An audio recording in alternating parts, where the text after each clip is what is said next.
আজকের চ্যাপ্টারের নাম হচ্ছে আপনি কি মেজর থিওরিটিক্যাল স্ট্র্যান্ডস। বলো। হ্যাঁ, না ঠিক আছে, ওটা পরে বলছি। Major theoretical strands in research methodology. Okay, আবার পড়ছি। Major theoretical strands in research methodology. Research methodology কি? আমরা পড়েছিলাম যে কোনো একটা গবেষণার পদ্ধতিবিদ্যা, তার মাধ্যমে আমরা কিছুটা জানার চেষ্টা করি, অর্থাৎ যা অজানা তাকে জানার চেষ্টা করি। সেটা হয় ফিল্ড বেসিসে হতে পারে, সেটায় অবজারভেশন থাকে, সেটায় সায়েন্সের যে সমস্ত ক্যারেক্টারিস্টিক্স সবকিছু থাকে। সেইখানে সেটা থিওরি দ্বারা পরিচালিত হয় বা থিওরি দ্বারা পরিচালিত হয় না। আবার বলছি, আমি কোনো একটা গবেষণা করতে চাইছি, এটা কি ইম্পর্টেন্ট যে আমি কোনো একটা থিওরি পড়ে তারপর সেই গবেষণাটা করতে যাব, নাকি আমি হঠাৎ করেই কোনো গবেষণা শুরু করে দিলাম, গবেষণাটা শুরু করে সেখান থেকে যে রেজাল্টটা পাচ্ছি তার উপর বেসিস করে আমি একটা থিওরি বানাবো। স্ট্র্যান্ডস, স্ট্র্যান্ডস কথাটার মানে জানো? STRANDS, মানে প্রোটোকলস, সূত্র বলতে পারি, প্রোটোকল বলা যায়, যে এক্স্যাক্টলি রিসার্চ মেথোডোলজি কোন কোন থিওরিটিক্যাল পার্টের সাথে যুক্ত আছে। তার মানে রিসার্চ মেথোডোলজি কিছু থিওরিটিক্যাল পার্ট আছে। ওকে, এইবার আমরা খুব সূক্ষ্মভাবে বোঝার চেষ্টা করছি what is research methodology. It is a wider term given to the process of research which includes specific approach and ideology. কি কি আছে? অ্যাপ্রোচ আছে, ইডিওলজি আছে। কেন রিসার্চ মেথোডোলজিতে ইডিওলজি কেন আছে? প্রশ্ন। ইডিওলজি কিসে লাগে? সাবজেক্টিভ বিষয় লাগে। সাবজেক্টিভ বিষয় লাগে মানে যে আমার একটা ইডিওলজি আছে, আমি মানুষ তাই আমার ইডিওলজি আছে। কিন্তু সোসাইটাল বিষয় যেখানে তো অবজেক্টিভ ওয়েতে মাপবো, সেখানে কেমন ইডিওলজি? একটা প্রশ্ন। Research methods like questionnaires and samples, research design, data assumptions and logics used in that process. তাহলে আমরা জানতে পারলাম যে এইটা হচ্ছে একটা ওয়াইডার টার্ম। কোন জিনিসের ওয়াইডার টার্ম? বেসিক্যালি রিসার্চের ওয়াইডার টার্ম, যেখানে স্পেসিফিক অ্যাপ্রোচ থাকছে, ইডিওলজি থাকছে, মেথড হিসাবে কি কি ব্যবহার করা হয়, questionnaire, sample, research design, data assumption. আমরা এই নামগুলো জাস্ট মুখস্থ করছি, কারণ রিসার্চ মেথোডোলজিতে আমরা এগুলো কি করব একটু মুখে বলে রাখি। কোশ্চেনিয়ার মানে আমি তোমার হাতে একটা কাগজ ধরিয়ে দিলাম, যেখানে আগে থেকে কিছু প্রশ্ন আছে, সেগুলো ধরে ধরে তোমাকে ফিল আপ করতে হচ্ছে। সেখানে কি লেখা রয়েছে? নাম, বয়স, লিঙ্গ, স্থান, আপনি কি স্কুলে যান, আপনি স্কুলে কবে কোন বয়সে যাওয়া শুরু করেন, এখানে নানা ধরনের, মানে আমি যে বিষয়টা জানতে চাইছি সেই ধরনের প্রশ্ন আছে কোশ্চেনিয়ার। স্যাম্পল, স্যাম্পল বলতে বোঝাচ্ছে যে একটা পপুলেশন মানে হচ্ছে একটা জনজাতি, সেই জনজাতিতে এক্স্যাক্টলি কতজন মানুষের ওপর আমি গবেষণা করতে চাইছি, সেটা হচ্ছে আমার স্যাম্পল। পপুলেশন মানে বড় এরিয়া, বড় মানুষ, অনেক মানুষ, 100 জন মানুষ। আমার স্যাম্পল কত? 10 জন, that is sample. Research design, exactly কোন ডিজাইনে রিসার্চটা হবে। যেটা অ্যাজাম্পশন, যে ডেটাটা আমি পাচ্ছি তার উপর বেস করে আমি মানে অ্যানালিসিস করে আমি কিছু অ্যাজিউম করছি। তার মানে ডেটা পাওয়ার আগে অ্যাজিউম করা যেতে পারে, ডেটাটা কালেক্ট করার পরে অ্যাজিউম করা যেতে পারে। And logics used in that process. তার মানে বুঝতে পারছি যে গবেষণার যে পদ্ধতিবিদ্যা, সেটাকে আমরা বলছি methodology. In sociology, it is also guided by sociological researchers' idea of the relation between man and society. In sociology, it is also guided by sociological researchers' idea. তার মানে কি? কোন একজন সমাজতাত্ত্বিক গবেষক, তার আইডিয়া কি দেখেছে? Idea of the relation between man and society. মানুষ এবং সমাজের মধ্যে কি সম্পর্ক আছে, কেমন সম্পর্ক আছে, একে অপরের সাথে কিভাবে ইন্টারঅ্যাক্ট করে, প্রবলেম গুলো কার থেকে কার উপর বেশি পড়ে, মানে ইন্ডিভিজুয়াল দ্বারা সোসাইটি এফেক্টেড হয় না সোসাইটি দ্বারা ইন্ডিভিজুয়াল এফেক্টেড হয়, কার স্ট্রাকচারের উপর কে ডিপেন্ডেন্ট, কার প্রতিষ্ঠান কে তৈরি করে, ম্যান না সোসাইটি। এই জিনিসগুলো কি? সোশিওলজিক্যাল রিসার্চারের আইডিয়া। বেসিক্যালি সোশিওলজি এই ধরনের রিসার্চ মেথোডোলজি বা সোশিওলজিক্যাল রিসার্চারদের আইডিয়া দ্বারা পরিচালিত হয়। Positivism provided the theoretical backing to the research methodology in the early phase of the discipline. তার মানে আর্লি ফেজে দিয়েছিল, মানে যখন সোশিওলজি সবে শুরু হচ্ছিল তখন পজিটিভিজমের যে ক্যারেক্টারিস্টিক্স ছিল সেই জিনিসগুলো সোশিওলজি রিসার্চ মেথোডোলজি ব্যাকিং করেছিল। তার মানে ওই যে আমরা পড়ছিলাম অবজেক্টিভ হতে হবে, বিজ্ঞানসম্মত হতে হবে, সায়েন্টিফিক পদ্ধতি থাকতে হবে, তাহলে এই প্রসেসগুলো ফলো করে সোশিওলজি রিসার্চ মেথোডোলজি রিয়ালমে প্রবেশ করেছিল। কারণ কি বলছে, আর্লি ফেজ। পরবর্তী ক্ষেত্রে তাহলে অন্য ফেজ আসে। অন্য ফেজ মানে পজিটিভিজম যদি একটা মেথোডোলজি হয়, যেটা ক্রিটিসিজম আমি তোমাকে বলেছিলাম যে নন পজিটিভিস্টরা কি বলছে, নন পজিটিভিস্টরা বলছে যে সোশিওলজি অবজেক্টিভ হতে পারে না, সোশিওলজি সাবজেক্টিভ হবে, সোশিওলজি নন পজিটিভিস্ট হবে, সোশিওলজির মতো একটা সাবজেক্ট যা সায়েন্টিফিক দৃষ্টিভঙ্গি দিয়ে চলতে পারে না, কারণ সমাজটা ন্যাচারাল সায়েন্স দিয়ে আবদ্ধ করা সম্ভব না। সমাজটাকে যদি আমি ন্যাচারাল সায়েন্স দিয়ে আবদ্ধ করি তাহলে আমি সমাজের অপমান করছি, মানে সমাজটাকে আমি ছোট করে দিচ্ছি। এই জিনিসগুলো পড়েছিলাম। তাহলে অবশ্যই পজিটিভিজমের যদি positivism as research methodology, positivism কিভাবে সমাজের একটা ব্যাখ্যা দিচ্ছে, ব্যাখ্যা খুঁজছে, সোশ্যাল প্রবলেমগুলোকে আইডেন্টিফাই করছে, তার যদি একটা ক্রিটিসিজম থাকে, তাহলে অবশ্যই পজিটিভিজমের একটা বিকল্প আছে, সাবস্টিটিউট আছে। এত অব্দি বোঝা গেল কি গেল না?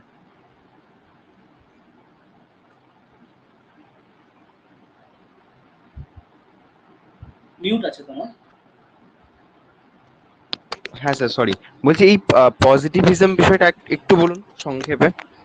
পজিটিভিজম বিষয় কিন্তু আমি কিন্তু ভয়েস মানে আগের রেকর্ডটায় বলেছিলাম, আবার বলে দিচ্ছি, অসুবিধা নেই। পজিটিভিজম মানে আমরা বলেছিলাম পজিটিভিজম মানে এমন ধরনের বৈজ্ঞানিক গবেষণা, any kind of scientific research যার কিছু ক্যারেক্টারিস্টিক্স থাকবে।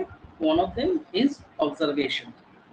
অবজারভেশনের উপর ভিত্তি করে সায়েন্টিফিক মেথডকে অ্যাপ্লাই করে আমরা যেই ধরনের রিসার্চ করব, that is positivism. And positivism is research tool or research methodology of August Ford. So positivism is basically research methodology propounded by August Ford. According to him, it is possible to study society from natural sciences point of view.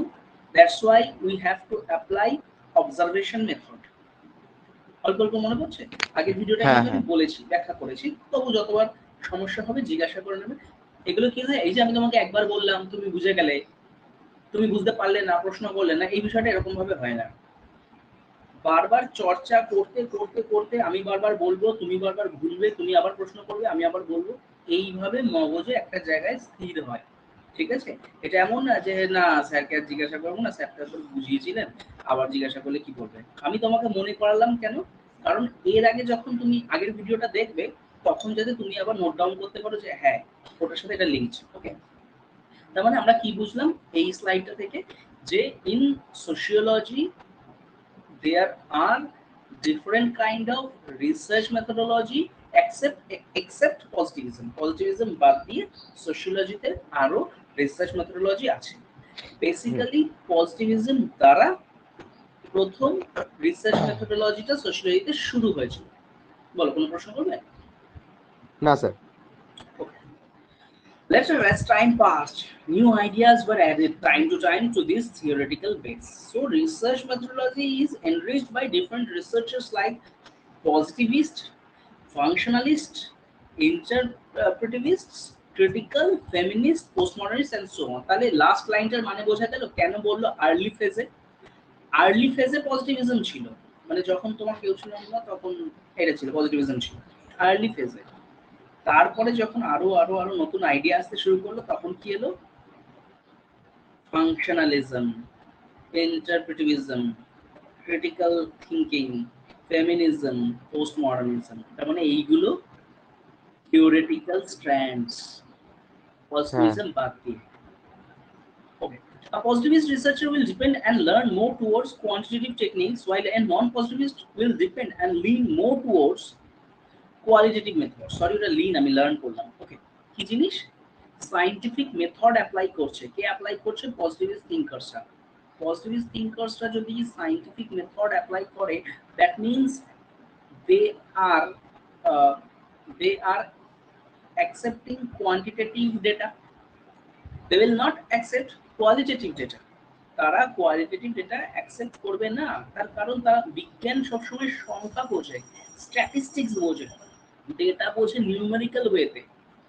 তাহলে পজিটিভিস্টরা কি quantitative data তোলে বা তার উপরে ভরসা করে, Lin কথাটা ব্যবহার করেছে।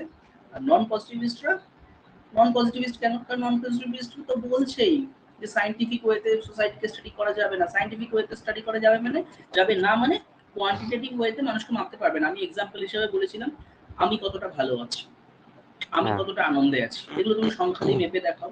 তার মানে পজিটিভিস্টরা বলে যে হ্যাঁ সংখ্যা দিয়ে মাপবো, নন পজিটিভিস্টরা বলে এটা সম্ভব না। তাহলে নন পজিটিভিস্টরা কিসের ওপর বেশি আস্থাশীল, বিশ্বাসী? কোয়ালিটেটিভ ডেটার ওপর, আর এরা quantitative. Quantitative. Nowadays, a mixture of both positivist and non-positivist method are used. ঠিক আছে, এটা স্বাভাবিক। এটাকে সাধারণত আমরা ট্রায়াঙ্গুলেশন বলি, ট্রায়াঙ্গুলেশন ইন রিসার্চ মেথোডোলজি। এবং এই ট্রায়াঙ্গুলেশনটা রিসার্চ মেথোডোলজিতে খুবই কমন একটা বিষয়।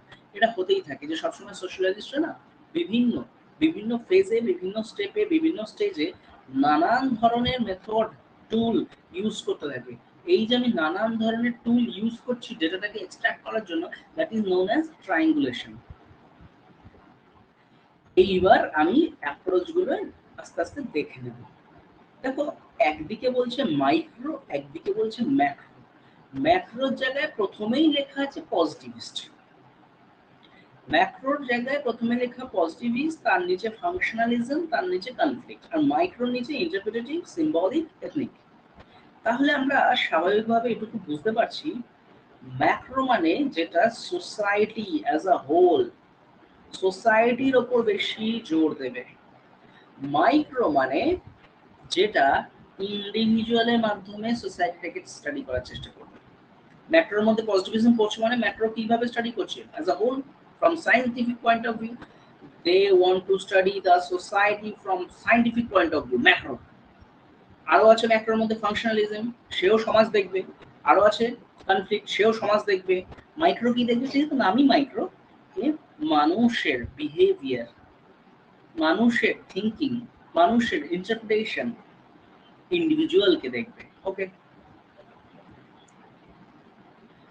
Functionalism. Now but sir, functionalism, বলো। হ্যাঁ, বাট সোসাইটিকে পরিচালনা করতে গেলে এবারে মাইক্রো ম্যাক্রো দুজনেরই হেল্প লাগবে। মানে ওভারঅল পারসেপশনে সেই ডেটাটাও লাগবে, কোয়ান্টিটেটিভ আর এখানের কোয়ালিটেটিভ ডেটাটাও লাগবে। আমরা হ্যাঁ এক্স্যাক্টলি দুটো আমরা কম্পেয়ার করে হ্যাঁ তবে আমরা একটা জায়গায় আসতে পারি যে মাইক্রো ম্যাক্রো যখন পাশাপাশি রাখবো তখন বুঝবো সোসাইটাল প্রবলেমগুলোর কারণ কি, আর সোসাইটাল প্রবলেমগুলোর কারণে এই ইন্ডিভিজুয়ালদের বিহেভিয়ারে কি কি চেঞ্জ আসছে। ঠিক আছে, ফর এক্সাম্পল ধরো সাইকোলজিক্যাল ডিসঅর্ডার ডিউ টু কোভিড-19 and suicide in our society, the rate of suicide in our society. So what is rate of suicide? এটা হচ্ছে আমি বলছি সোশ্যাল প্রবলেম। এটা কি?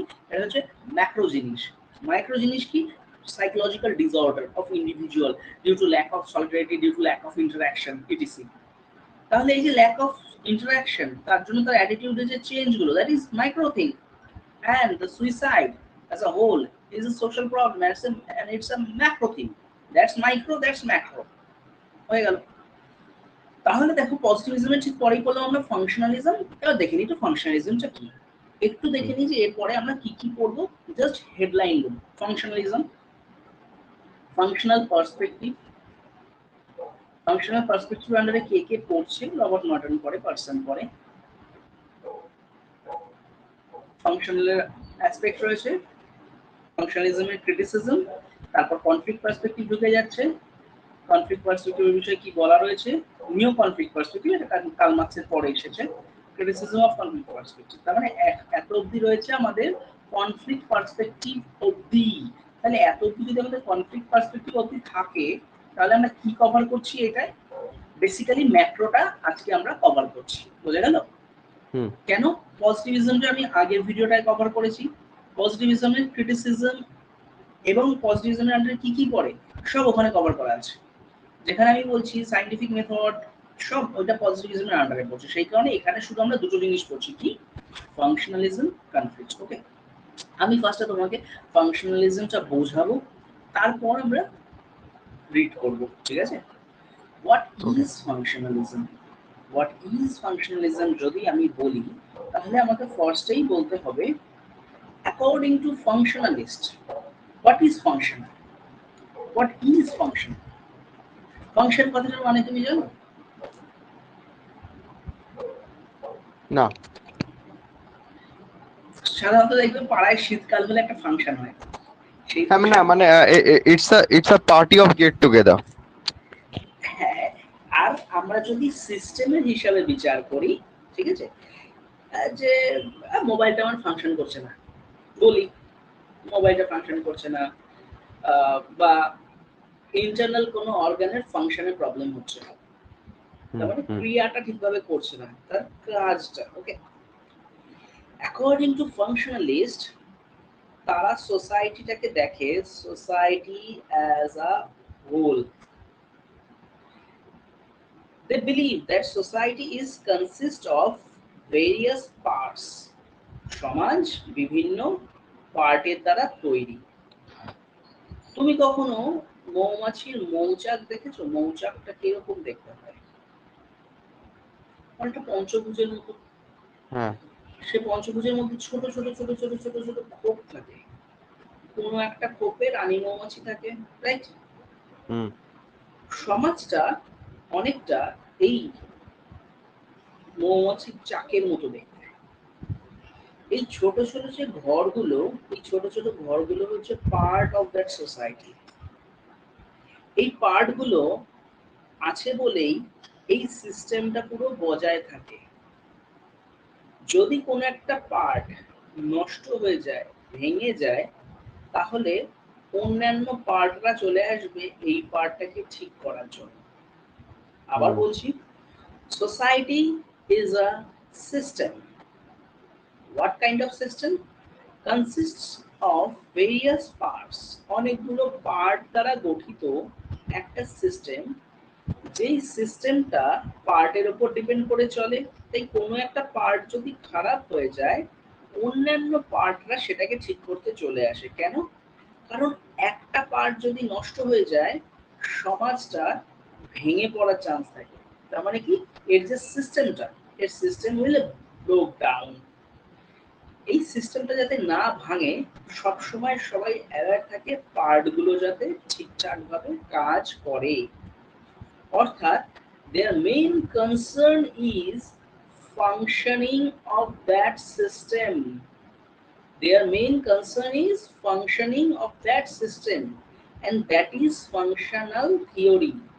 এটা কি জিনিস তাহলে? এটা তো আমি মৌমাছির মৌচাক দিয়ে বুঝলাম, সমাজ দিয়ে কি করে বুঝবো? সমাজ দিয়ে বুঝবো এইভাবে যে সমাজের একটা কাঠামো আছে, সেই কাঠামোটা কে বা কারা ধরে রাখে? সেই কাঠামোটা ধরে রাখে individual, community, association, morality, religion, institutions, value and anything. ইনস্টিটিউশনের আন্ডারে আমি ফেলতে পারি political institution, educational institutions, religion, family, marriage, caste, patriarchy, anything. তাহলে বুঝতে পারছো যে পার্টগুলো কি দিয়ে আমি তৈরি করলাম? সমাজের মধ্যেকার যে সমস্ত জিনিস, সেগুলো দিয়ে আমি পার্ট তৈরি করলাম। এইবার ধরো এর মধ্যেকার একটা পার্ট হচ্ছে religion, right? What is religion? Religion is an institute of society. ধরো রিলিজিয়ন যদি ভেঙে পড়ে, কি হবে? Part of society, part of that whole social structure. বলো, ধর্ম যদি ভেঙে পড়ে কি হবে? ভেঙে পড়ে ইন সেন্স অফ ব্রোক ডাউনটা আমি বলতে চাইছি যে রিলিজিয়াস মোরালিটি আমাদের ল্যাক করলো, আমাদের রিলিজিয়াস মোরালিটি নষ্ট হয়ে গেল, কি হবে? বা ধর্মের কন্ট্রোল নষ্ট হয়ে গেল, বল কি হবে? তাহলে মানুষ হচ্ছে মানে পার্টিকুলার রিলিজিয়াস ওয়েতে মানুষ হচ্ছে মেনে চলে তার জীবনযাত্রার গতি প্রকৃতিটাকে ঠিকঠাক বজায় রাখার জন্য। যখনই সেই জিনিসটা কোলাপস হয়ে যাবে, তার মানে কি তখনই সোশ্যাল হচ্ছে তার, ডিসঅর্ডার? হ্যাঁ, ডিসঅর্ডার সেটাকে আমরা হবে, কি মানুষ বলবো? উচ্ছৃঙ্খল হয়ে সোশ্যাল পড়বে। ডিসঅর্ডার, এক্স্যাক্টলি, যে সোশ্যাল ডিসঅর্ডার তৈরি হবে। হুম। তাহলে আমরা সোশ্যাল ডিসঅর্ডার থেকে বাঁচাবার জন্য কি করি? সঙ্গে সঙ্গে এই রিলিজিয়নকে কে কে ঠিক করতে পারে? রিলিজিয়নকে ঠিক করতে পারে অন্যান্য ইনস্টিটিউটরা, লাইক এডুকেশন। তো হ্যাঁ। এডুকেশনের মধ্যে আমাদের ঢুকিয়ে দেওয়া হলো why religion is important, how much important religion is. আর কে ঠিক করতে পারে? ম্যারেজ। ম্যারেজে হুম। ম্যারেজ পুরো প্রসেসটাই চলে কিন্তু রিলিজিয়ন দ্বারাই। বা ধরো রিলিজিয়ন একটা পার্ট, কাস্ট বা ধরো ফ্যামিলি, এরা ঝাঁপিয়ে পড়লো রিলিজিয়নকে ঠিক করার জন্য, যে ফ্যামিলি নিজের বন্ড বা ইউনিটিকে স্ট্রং করছে, একটা দিন বসে সবাই রিলিজিয়াস আলোচনা করছে, তারা ধরো একদিন বসে কৃষ্ণ নাম করছে, ঠিক আছে, তার মানে কি রিলিজিয়াস যে সেন্টিমেন্ট সেটা বাড়াচ্ছে। কাস্ট কি করছে? কাস্ট বোঝাচ্ছে যে আমরা যে মানুষ হয়ে জন্মেছি, আমাদের এই মানুষ হয়ে জন্মাবার উদ্দেশ্য কি, কেন ব্রাহ্মণত্ব আমাদের প্রত্যেকটা মানুষকে অর্জন করা উচিত। ম্যারেজ কি বোঝাচ্ছে? ম্যারেজ বোঝাচ্ছে যে আমাদের যে এই বিবাহ বন্ধনটা সেটা কিভাবে ধর্মের দ্বারা পরিচালিত, ঠিক আছে। এবং এডুকেশন বোঝাচ্ছে যে ধর্মটা কেন থাকা উচিত ও ধর্মের গুরুত্ব কি। প্রত্যেকটা পার্ট, এই পার্টগুলো অ্যাক্টিভ হয়ে গেল, তো এই পার্টটাকে অ্যাক্টিভ করার জন্য, এই পার্টগুলো অ্যাক্টিভ হয়ে গেল এই পার্টটাকে আবার চালু করার জন্য। কেন? To maintain the order of society, to maintain the function of that social system, সোসাইটিটা যাতে ভেঙে না পড়ে। এই যে থিঙ্কিং এ বিশ্বাসী ছিল, তারা ছিল হচ্ছে বেসিক্যালি ফাংশনালিস্ট। তার মানে দেখো তারা কিসের উপর জোর দিচ্ছে? তারা জোর দিচ্ছে পুরো সোসাইটিটার উপর। তাদের উদ্দেশ্য কি? সোসাইটিকে ঠিক করতে হবে। তারা বলছে ইন্ডিভিজুয়ালের দায়িত্ব এই সিস্টেমটাকে চালিত রাখা। স্যার এটার পরিপ্রেক্ষিতে একটা রিসেন্ট এক্সাম্পল আছে, আমার মনে হয় এটা কি এটার সাথে খাপ খাবে। সেটা হচ্ছে এই দুর্গাপুজোর সময় যে বাংলাদেশে ইনসিডেন্টটা হলো, এটাও তো একটা মানে বড় ফরম্যাটের না, কিন্তু ছোটও নয়, যে একটা রিলিজিয়াস সেন্টিমেন্টে আঘাত লেগে একটা সিস্টেমটাকে কেউ না কেউ ভেঙে দেওয়ার চেষ্টা করেছিল অন্য কেউ। তখন একটা সারা পৃথিবীব্যাপী যে প্রতিবাদটা হলো, তার মানে কি ওইটাই যে ড্যামেজ কন্ট্রোলটা হলো। এক্স্যাক্টলি, যে তুমি আমাদের ওই পার্টটায় আঘাত ঘটিয়েছো। এবার আঘাতটা দেখো, যে কোনো পার্টে আঘাত ভেতর দিয়ে আসতে পারে, বাইরে দিয়েও আসতে পারে। ভেতর দিয়ে আসুক কি বাইরে দিয়ে আসুক সেটা ইম্পর্টেন্ট না। দেখবে ওই জিনিসটার পর মানুষের রিলিজিয়াস সেন্টিমেন্ট আরো বেশি স্ট্রং হয়ে গেছে, তাদের মধ্যে যে ইউনিটি, সলিডারিটি আরো স্ট্রং হয়ে গেছে। তার মানে কি ভেঙে পড়েছিল কেন? ভেঙে পড়েছিল কারণ দুর্বলতা ছিল, দুর্বলতা ছিল বলে ভেঙে পড়লো। যেই মাত্র ভেঙে পড়লো আবার স্ট্রং করার জন্য সবাই ঝাঁপিয়ে পড়লো, সেটাকে স্ট্রং করছে, কারণ ওটাকে ভাঙতে দেওয়া চলবে না। তো এইভাবে পুরো, তুমি একদম ঠিক এক্সাম্পল দিয়েছো, এইভাবে পুরো সোশ্যাল সিস্টেমটা চলে। ফাংশনালিস্টরা এটা বিশ্বাসী। তারা বলে যে ইন্ডিভিজুয়ালের কাজ এই সোশ্যাল সিস্টেম এবং এই সোশ্যাল সিস্টেমের যে ফাংশনিং সেটাকে অ্যাক্টিভ রাখা। সেটা যদি তারা অ্যাক্টিভ না রাখতে পারে, যেমন দেখো সিস্টেম ভেঙে পড়া মানেই কিন্তু মানুষ ভেঙে পড়া, সিস্টেম শেষ মানুষ শেষ, অ্যাকর্ডিং টু ফাংশনালিস্ট। যে মানুষের আলাদা করে কোনো অস্তিত্ব নেই, সমাজের অস্তিত্ব আছে বলে মানুষের অস্তিত্ব আছে, সমাজের অস্তিত্ব শেষ মানুষের অস্তিত্ব শেষ। তাই যদি সমাজকে টিকিয়ে রাখতে হয় তাহলে সমাজের যে পার্টগুলো সেটাকে তোমাকে অ্যাক্টিভ রাখতে হবে। সোসাইটির যে সিস্টেমটা, তার যে ফাংশনিং, সেটা অ্যাজ অ্যান ইন্ডিভিজুয়াল তোমাকে অ্যাক্টিভ রাখতে হবে। এইটা ছিল হচ্ছে বেসিক্যালি ফাংশনালিস্ট। বলো, বুঝতে কোনো সমস্যা তো? না। চলো এবার আমরা একটু লাইন বাই লাইন পড়ার চেষ্টা করি। Central idea of functional analysis is that society is a whole unit made up of interrelated parts. বলেছি। Functional analysis is also known as functionalism and structural functionalism, and it is rooted in the origins of sociology. কেন structural functionalism সেটা আশা করি বোঝা গেল, যেহেতু এটা স্ট্রাকচারের ফাংশনের উপর অনেকটা বেস করে জোর দিয়ে তৈরি হচ্ছে। August Comte and Herbert Spencer viewed society as a kind of living organism. Living organism কথাটার মানে কি আমি আগের ক্লাসে বুঝিয়েছি। অগাস্ট কোট বলেছিলেন how individual intellectuality is related to societal progress or stages of society. অর্থাৎ মানুষের বুদ্ধিমত্তা কিভাবে সমাজের যে প্রোগ্রেস তার সাথে জড়িত। ফর এক্সাম্পল, আমাদের হচ্ছে বাল্যকাল, যৌবন, বৃদ্ধ। আমরা যদি তিনটে ভাগে ভাগ করি তাহলে হচ্ছে আমাদের চাইল্ডহুড, অ্যাডাল্টহুড আর হচ্ছে ওল্ড এজ। ঠিক সোসাইটির অগাস্ট ভাগ করলেন theological, metaphysical and scientific. Theological মানে সেখানে যেখানে মানুষ সুপারন্যাচারাল পাওয়ারে বিশ্বাস করে, অর্থাৎ মানুষের হিসাবে বাল্যকাল কতটা কিছু বোঝে না। তারপরে মেটাফিজিক্যাল, মানুষের হিসাবে যৌবন, যেখানে মানুষ কিছুটা র্যাশনালিটি এসেছে কিন্তু এখনো তার মধ্যে কিছু চাইল্ড সুলভ ব্যাপারও আছে, শিশু সুলভ ব্যাপার আছে। লাস্ট ওল্ড এজ, আর অগাস্ট কোটের ভাষায় সায়েন্টিফিক স্টেজ, যেখানে মানুষ একদম ম্যাচিওর, মানে ওল্ড মানে কি সে সমস্ত অভিজ্ঞতা অর্জন করে নিয়েছে। তার মানে সমাজটাকে সে কিভাবে দেখলো? অর্গানিজমিক, লিভিং অর্গানিজম হিসাবে, যেটা একটা মানুষের হিসাবে। ঠিক সেইভাবে হার্বার্ট স্পেন্সারও সমাজের যে বিকাশ সেটাকে এইভাবে দেখেছিলেন। তিনি বলেছিলেন যে স্টেট যেমন পুরো সোসাইটিটাকে কন্ট্রোল করছে, ঠিক যেরকম আমাদের মস্তিষ্ক আমাদের পুরো বডিটাকে কন্ট্রোল করে। আমাদের যে নার্ভাস সিস্টেম গুলো আছে, সেই নার্ভাস সিস্টেম গুলো যেমন আমাদের কন্ট্রোল করে, ঠিক সেরকম এই ট্রান্সপোর্টেশন কমিউনিকেশন সেটাকে কন্ট্রোল করছে। অর্থাৎ আমাদের বডি পার্ট গুলোর যে ডিপেন্ডেন্সি, ইন্টারডিপেন্ডেন্সি, তার সাথে তিনি সোসাইটির তুলনা করেন। তাহলে দেখতে পাচ্ছ কিভাবে কাঠামো হিসাবে দেখাচ্ছে আমাদের। এবার তোমার মাথায় প্রশ্ন জাগতে পারে, অগাস্ট কোট পজিটিভিজমের প্রপাউন্ডার, আবার অগাস্ট কোট তুমি ফাংশনালিজমেও পড়ছি। বিষয়টা হচ্ছে যে কোনো একজন থিওরিস্ট তার থিওরির মধ্যে যদি দুই ধরনেরই স্বাদ পাওয়া যায়, তাহলে সেটাই থিওরিস্টটার কি দোষ?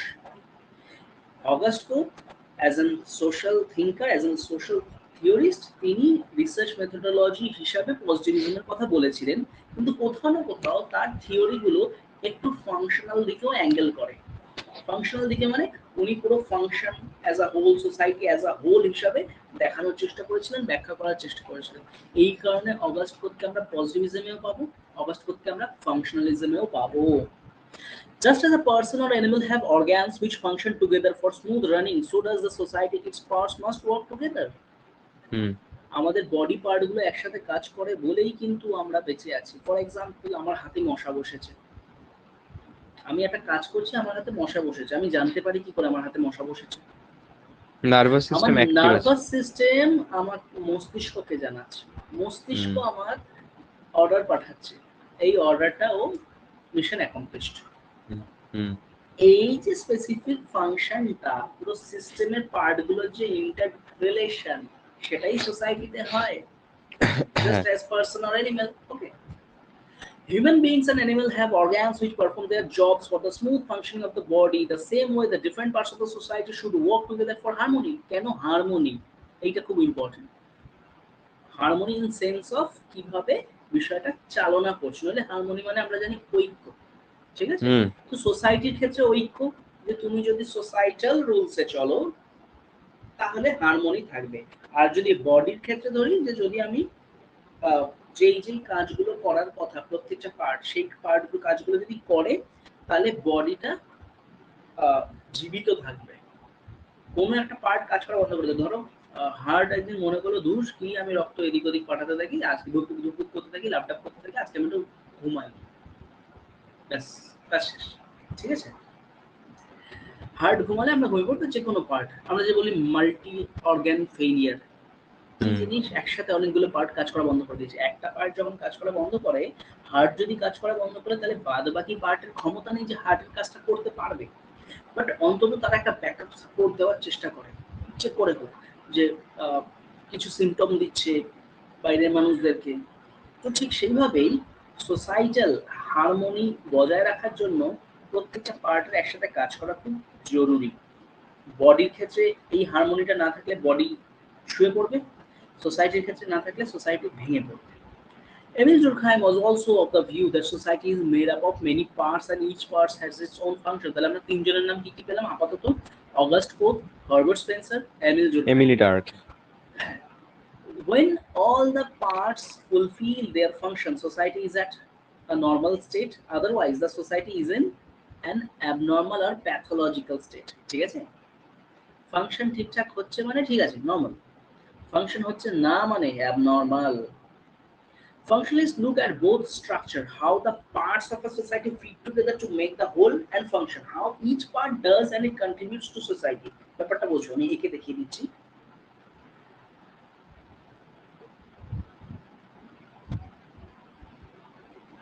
আমরা সাধারণত ফাংশনালিজম দুটো জিনিস পাই, যে functionalists are concerned about the structure of society, function of society. Structure means how the parts of a society fit together to make the whole. এই যে আমার হোলটা রয়েছে, একে অপরের সাথে কিভাবে কম্বিনেশনে রয়েছে, ঠিক আছে? ফাংশন মানে how each part does and it contributes to society. একসাথে রয়েছে কি করে, দ্যাট ইজ স্ট্রাকচার। কন্ট্রিবিউট কি করছে, দ্যাট ইজ ফাংশন। আবার বলছি, তুমি তোমার হোস্টেলে কিভাবে একসাথে রয়েছো, দ্যাট ইজ ইওর স্ট্রাকচার। তুমি তোমার হোস্টেলে থাকার ফলে, থাকার জন্য কি কন্ট্রিবিউট করছো, that is your function. Simple. আচ্ছা। Functional perspective.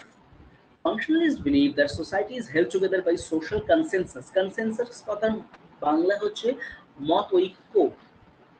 আমি বলছি হ্যাঁ, তুমিও বলছো হ্যাঁ, সবাই মিলে যদি হ্যাঁ না বলি, সোসাইটাল কনসেনসাস যদি ঠিক মানে পজিটিভ না হয়, কিছু জনের পজিটিভ, কিছু জনের যদি নেগেটিভ হয়, যে কিছু জন হ্যাঁ বললো, কিছু জন বললো, সমস্যার বিষয়। সবাইকে হ্যাঁ বলতে হবে, অর্থাৎ মত ঐক্য দিয়ে চলবে। Functionalists believe that society is held together by social consensus in which members of the society agree upon and work together to achieve what is best to society as a whole. তুমি খেলতে গেছিলে, কেন খেলতে গেছিলে? Maybe তুমি কোথাও শুনেছো বা পড়েছো যে খেলাধুলাটা ও পড়াশোনার সাথে জরুরি, তাহলেই আমাদের মস্তিষ্কটা অ্যাক্টিভ থাকে। স্বামী বিবেকানন্দর কিছু বাণী আছে শরীর রিলেটেড। বা তুমি খেললে পরে তোমার মন মেজাজ খুব হালকা হয়ে যায়, পড়াশোনায় তোমার বেশি মন বসে, ঠিক? এবার ধরো তোমার পা খেলতে যেতে চাইছে, তোমার হাত লিখতে চাইছে এট আ টাইম, সম্ভব? তাহলে না। পা আর হাতকে একসাথে কনসেনসাস বা মতৈক্যে আসতে হবে যে চল আমরা এত থেকে এত টাইম খেলবো, তারপর এত থেকে এত টাইম আবার পড়তে বসবো। এটা যদি না হয়, মানে এটা যদি হয়, তাহলেই তারা একসাথে কিছু অ্যাচিভ করতে পারবে। যে তুমি খেললে, মনটা হালকা হয়ে গেল, তুমি চলে এলে। আর যদি এটা না হয়, ডাউট, সমস্যা। সোসাইটি তার মানে কিসের উপর চলে? কনসেনসাসের উপর চললে সোসাইটি নিজের বেস্টটা অ্যাচিভ করতে পারে। যদি কনসেনসাস না থাকে, সোসাইটি নিজের বেস্ট অ্যাচিভ করতে পারবে না, কারণ অর্ধেক মানুষ এক কথা বলছে, আর অর্ধেক মানুষ আর কথা বলছে। ঠিক আছে, আমি আরেকটা এক্সাম্পল দিতে পারি। ধরো হিন্দু ধর্ম এতগুলো সেক্টে ভাগ হয়ে গেছে। আবার যদি বলি সনাতন ধর্ম, ফার্স্টে তো সনাতন ধর্মই ছিল, পরবর্তী ক্ষেত্রে অনেকগুলো ভাগে ভাগ হয়ে গেছে। তাই এখন সনাতন ধর্ম কেন সেটাই কেউ জানে না। আমি যদি বলি যে এই ভাগগুলো যদি না হয়ে প্রত্যেকে এই নির্দিষ্ট পার্টটাকে কিভাবে আরো স্ট্রং করবে, কিভাবে ছড়াবে, তার উপর কাজ করতো, তাহলে আলটিমেটলি প্রত্যেকটা সনাতনী ধর্মীয় মানুষের বা হিন্দু ধর্মের মানুষদের লাভ হতো। তার মানে কি তাদের মধ্যে কনসেনসাস আসেনি? কনসেনসাস হয়নি বলেই কোথাও না কোথাও সবাই নিজের ভাগে ভাগে ভাগে ভাগে বিভক্ত হয়ে গেছে, সবাই এখন একা।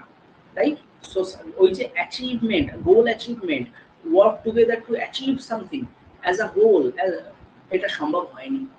ওকে, each aspect of society is interdependent and contribute to society's stability and functioning as a whole. Yes, that's obvious that প্রত্যেকটা পার্ট একে অপরের উপর ইন্টারডিপেন্ডেন্ট হবে এবং প্রত্যেকে কিছু না কিছু কন্ট্রিবিউট করবে যাতে এটা স্টেবল থাকে। দেখো এই টার্মগুলো তোমার জন্য ইম্পর্টেন্ট: কনসেনসাস, স্টেবিলিটি, ফাংশনিং। ওকে, সোশিয়োলজিতে ইন্টারডিপেন্ডেন্সি, সোশিয়োলজিতে নাম্বার আসে কিন্তু টার্মে। বলা হয় যে সোশিয়োলজিতে তুমি যত বেশি টার্মিনোলজি ইউজ করবে, তত তুমি বেশি নম্বর পাবে। অর্থাৎ আমি একটা কোনো কথা বলছি, সেই কথাটা তুমি নোট ডাউন করলে, দেখা গেল যে তুমি যেটা নোট ডাউন করলে সেখানে সোশিওলজিক্যাল কোনো টার্ম নেই, তার মানে আমার কথাটা লিখে এসেও তুমি নম্বর পাবে না যদি না সেখানে টার্ম থাকে। সেই কারণে আমিও চেষ্টা করি সবসময় সেই টার্মগুলো রিপিটেটিভ ওয়েতে বলতে থাকার, যাতে তোমার মাথায় ওই টার্মটা গেঁথে যায়। ওকে, এক্সাম্পল দিয়েছি দেখো। Government provides education for the children of the family, which in turn pays taxes on which the state depends to keep itself running. The families depends on school for education, which in turn helps children to get good jobs. In the process, children become law-abiding, tax-paying citizens who in turn support the state. রাষ্ট্র শিক্ষা দিচ্ছে, শিক্ষার ফলে একটা student শিক্ষিত হচ্ছে, সে একটা চাকরি পাচ্ছে, তারপরে চাকরিটা পেয়ে সে সোসাইটি সিটিজেন হচ্ছে, সে ট্যাক্স দিচ্ছে, সে একজন নাগরিক হিসাবে, সৎ নাগরিক হিসাবে বসবাস করছে, যে সমাজটাকে নিজের কর্মের দ্বারা এগিয়ে নিয়ে যাচ্ছে। বোঝা গেল কিভাবে ফাংশনটা কাজ করছে? If all goes well, the parts of society produce order, stability and productivity. সবকিছু ঠিক থাকলে, প্রত্যেকটা পার্ট যদি ঠিকঠাক থাকে, তাহলে স্টেবিলিটি আসে, প্রোডাক্টিভিটি বাড়ে। If all fours not go well, the parts of society then must adapt to recapture a new order, stability and productivity. সব পার্ট যদি ঠিকঠাক না চলে, ভাঙবে, আবার নতুন করে সেটা গঠন করতে হবে, নতুন স্টেবিলিটি খোঁজার চেষ্টা করবে, নতুন অর্ডার খোঁজার চেষ্টা করবে। Example, during financial recession, when the high rates of unemployment and inflation, families tighten their budgets and a new social order, stability and productivity occur. কি বলছে, খুব সহজ সরল এক্সাম্পল দিয়েছে যে তোমার যখন ইকোনমিক মানে রিসেশন যখন শুরু হলো, যে সবাই নিজের চাকরি হারিয়ে ফেলছিল, তখন কি হলো, পরিবার নিজের অর্থনৈতিক কাঠামোটাকে খুব আঁটোসাঁটো করে ফেললো। এক্সট্রা খরচ, এক্সট্রা মানে বাজে খরচ সব তারা আটকে দিল। এটা কি হলো, new order to maintain family. এটাই হয়ে গেল new order to maintain society, new order to the economic stability of society. বিপদ যখন আসে, সবাই যেভাবে একসাথে হয়ে যান অর্ডারটাকে মেনটেন করার জন্য। আবার ওই একই এক্সাম্পল, সমস্যা যখন এলো সবাই একত্রিত হলো, কেন, নতুন একটা অর্ডার ফলো করছে যাতে ধীরে ধীরে আবার সেই জায়গায় তারা ফিরতে পারে, ধীরে ধীরে যাতে সেই অর্ডারে ফিরতে পারে। তাই নতুন অর্ডারে, নতুন স্টেবিলিটিতে আসা খুব জরুরি। ওকে, রবার্ট মার্টনের কথা আমরা কেন পড়ছি, কারণ রবার্ট মার্টন মানে মনে করা হয় যে ম্যালিনোস্কি, ব্রাউন, পার্সন, ক্যালকাট পার্সনস এরা ফাংশনালিজমের কথা বলেছিল, কিন্তু কোথাও না কোথাও রবার্ট মার্টনের যে অবদানটা সেটা অনেকটা বেশি ছিল ফাংশনালিজমের ক্ষেত্রে। আমরা পড়বো ডিটেলসে, এখানে একটু পড়ে নিই কি বলছে। He used the term functions as useful consequences of people's actions. These functions help to keep a group, society, social system in balance. The term manifest functions were beneficial consequences of people's action to keep society stable. বলে দিচ্ছি আমি, বলছে তুমি যখন একটা কাজ করছো জেনে শুনে, that is your manifest action or manifest function. For example, তুমি পড়াশোনা করছো ভালো নম্বর পাওয়ার জন্য, what's that? Manifest function. কিন্তু এই ভালো পড়াশোনা করতে করতে তোমার মধ্যে একটা বেশ ভালো বিবেক তৈরি হয়ে যাচ্ছে, কনসাইন্স। এই যে একটা ভালো কনসাইন্স তোমার মধ্যে চলে আসছে, তুমি একটা ভালো হিউম্যান বিইং এ পরিণত হচ্ছ, that is latent function of that manifest function. মানুষ যা করে নিজের মাথায় ম্যানিফেস্ট ফাংশনটাকে রেখে করে, ভালো পড়াশোনা করা, মন দিয়ে চাকরি করা, টাকা ইনকাম করা, যা করে, বাট তার ফলে তার অজান্তে আরো কিছু কাজ হতে থাকে। তোমার একটা বন্ধু বিপদে পড়লো, তুমি তাকে টাকা দিয়ে সাহায্য করলে, হোয়াটস দ্যাট? Manifest function. এই যে তুমি টাকা দিয়ে সাহায্য করলে, তার ফলে কোথাও না কোথাও তোমার অজান্তেই তোমার বন্ধু মহলে তোমার প্রতি যে শ্রদ্ধা বা সম্মান সেটা বেড়ে গেল। What's that? Latent function. তার মানে তুমি কিন্তু জানো না, বা তুমি নিজের সম্মান বা শ্রদ্ধা বাড়ানোর জন্য তাকে টাকা দিয়ে হেল্প করোনি না, যেটা আমরা জেনে শুনে করছি, দ্যাট ইজ ম্যানিফেস্ট। যেটা আমাদের অজান্তে আমার এই ম্যানিফেস্টের কারণে হচ্ছে, দ্যাট ইজ ল্যাটেন্ট। ওকে, এইটা কে বলেছে? এই টার্মটা কি ইউজ করছেন আপনি? LATENT, ল্যাটেন্ট ফাংশন, আর ম্যানিফেস্ট MANIFEST, ম্যানিফেস্ট। আচ্ছা, যা জেনে করছি ম্যানিফেস্ট, আর আমার এই না জেনে করার কাজটার ফলে যে একটা ফল আসছে যেটা আমি জানি না, দ্যাট ইজ ল্যাটেন্ট। ওকে, বেশিরভাগ আমাদের ফাংশন গুলো না ম্যানিফেস্ট হয়, ল্যাটেন্টটা আমরা জানতে পারি না, আমাদের ধারণার বাইরে থাকে ল্যাটেন্টটা, আমরা বুঝতে পারি না যে ল্যাটেন্ট হিসাবে এই কাজটা হয়ে গেল। ঠিক আছে, ইন কন্ট্রাস্ট ডিসফাংশনস আর কনসিকুয়েন্স। কেন বললেন, মানে রবার্ট মার্টনের যে একটা ছোঁয়া দিয়ে বেরিয়ে যাচ্ছে, কেন বেরিয়ে যাচ্ছে, কারণ ফাংশনালিজম পড়ছি মানে তাই, সেই কারণে একটা ছোঁয়া দিয়ে বেরোচ্ছে। In contrast, dysfunctions are consequences that harm the society. They wash away a system's equilibrium. তাহলে আমরা যদি পড়ি ফাংশন, ম্যানিফেস্ট ফাংশন, তাহলে হোয়াট ইজ ডিসফাংশন? যেটা ঠিকমতো ফাংশন হচ্ছে না, simple. Dysfunctions are consequences that harm the society. তাহলে আমি ল্যাটেন্টটাকে ডিসফাংশন বলতে পারি। ল্যাটেন্ট মানে আমি যেটা জেনে শুনে করছি ভালো কাজের জন্য, তার যদি একটা খারাপ প্রভাব থাকে, তাহলে আমি সেটাকে ল্যাটেন্ট বলছি বা ডিসফাংশন বলছি। বোঝা গেল কি বললাম? এবার এরকম ভালো কাজের উদাহরণ অনেক আছে। তুমি দেখবে, তুমি বলে না যে ভালো করতে যাই খারাপ হয়ে যায়, মানে এটা কি? যে তার মাথায় রাখছে ম্যানিফেস্ট ফাংশন, বাট যেটা আসছে সেটা ডিসফাংশন হয়ে আসছে। Functions can be either manifest or latent if an action is into, যাই হোক ইয়েতে ঢেকে গেছে, আমি ওই পার্টটা পরে তোমাকে পিডিএফ দেখে বলছি, ঠিক আছে? Functions can be either manifest or latent if an action is কিছু একটা হবে, help some part of a system, it is manifest। যে কোন একটা অ্যাকশন ইন্ট্রোস্পেক্টিভলি হবে নাকি? ইন্ট্রোস্পেক্টিভলি হেল্প সাম, না না কিছু হতে পারে, বোঝা যাচ্ছে না? যাই হোক আমি এটা কাগজটা দেখে বলে দিতে পারবো। তার মানে কোন একটা অ্যাকশন যখন বাদবাকি পার্টকে বা সিস্টেমের বাদবাকি পার্টগুলোকে হেল্প করছে, আবার বলছি কোন একটা অ্যাকশন যখন সিস্টেমের বাদবাকি পার্টগুলোকে হেল্প করছে, that is manifest.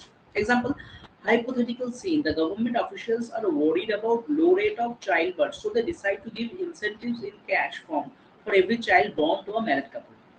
The intention of manifest function is to increase childbearing within the family unit.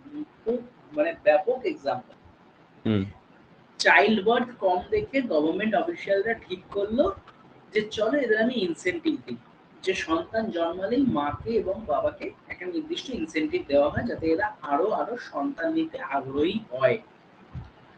Martin pointed out people's action can also have latent functions. If the above government scheme worked, there can be unintended consequences like sale of baby diapers and products, baby furniture, mushrooming of care centers, nanny services, etc.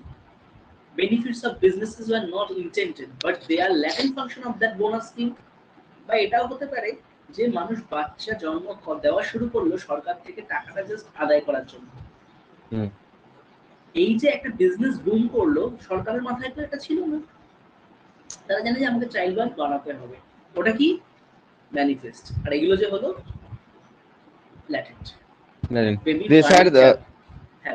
হ্যাঁ বলুন বলুন বলুন, বলছি baby ফার্নিচারও রয়েছে, মানে সত্যি তো বেবিদের সংক্রান্ত একটা ইন্ডাস্ট্রি আছে, সেটা তো গভর্নমেন্ট মাথায় রাখে না, তারা যখন টাকা দেয়। This is the in reality there are so many examples, like ইন্ডিয়াতে হচ্ছে 2018 সালে একটা স্কিম চালু করেছিল মেঘালয় গভর্নমেন্ট, এন্ড স্কিমটার নাম দিয়েছিল বেবি বুম। তো বেবি বুম মানে ওখানে দেখা যাচ্ছে যে চাইল্ড বার্থের সংখ্যা, চাইল্ড রেট এত কম যে ওদের হচ্ছে মানে, আর ওখানে যেহেতু মানে পার্সিকিউটেড পিপলের সংখ্যা বেশি বাইরে থেকে চলে আসা, মানে ওদের এথনিক প্রবলেম হয়ে যাবে এবং সেখান থেকে একটা মাস ডিস্ট্রাকশন হবে সোসাইটিতে, মানে ইকুইলিব্রিয়াম হবে না, সেই জন্য গভর্নমেন্ট একদম, হ্যাঁ, তো সেই জন্য ওনারা স্কিমটা চালু করলেন যে দুটো বা দুটোর বেশি বাচ্চা নিলে তাহলে হচ্ছে ওদেরকে হচ্ছে প্রথম জনকে সরকারি চাকরি দেওয়া হবে, এবং নানা রকম মানে স্কিম চালু করেছিল, এবং মানে প্রজেক্টটা চলছে, ইট ইজ রানিং। আচ্ছা, আমি তোমাকে আরেকটা এক্সাম্পল দিতে পারি। পপুলেশন কমানোর জন্য সঞ্জয় গান্ধীর যে সরকার ছিল সেই সময় 1960-70-এর দশকে, তারা টিউবেক্টমি, ভ্যাসেকটমি করানোর জন্য মানুষকে টাকা দেওয়া শুরু করেছিল, রেডিও দিত, টাকা দিত। টিউবেক্টমি, ভ্যাসেকটমি কি, যে এক ধরনের অপারেশন যার ফলে কোনো পুরুষ আর কখনো বাবা হতে পারবে না, কোনো নারী আর কখনো মা হতে পারবে না।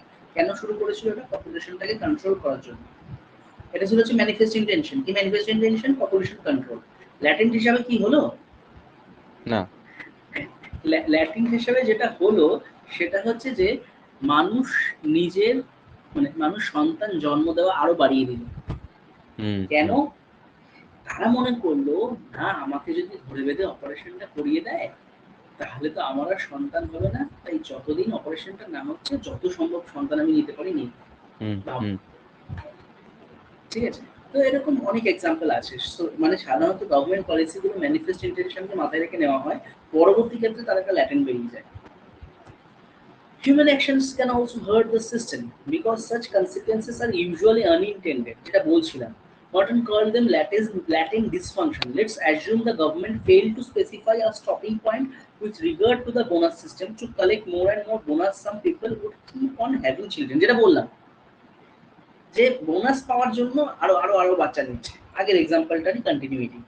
The more children in the society, demand also for material things increases, poverty increases, taxes jump, there would be chaos in the society. Those are latent.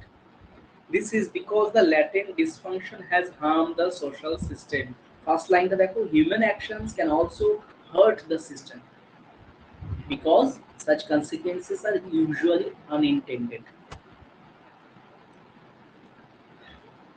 এইটা একটা চার্ট দিয়েছে, general diagram of structural functionalism.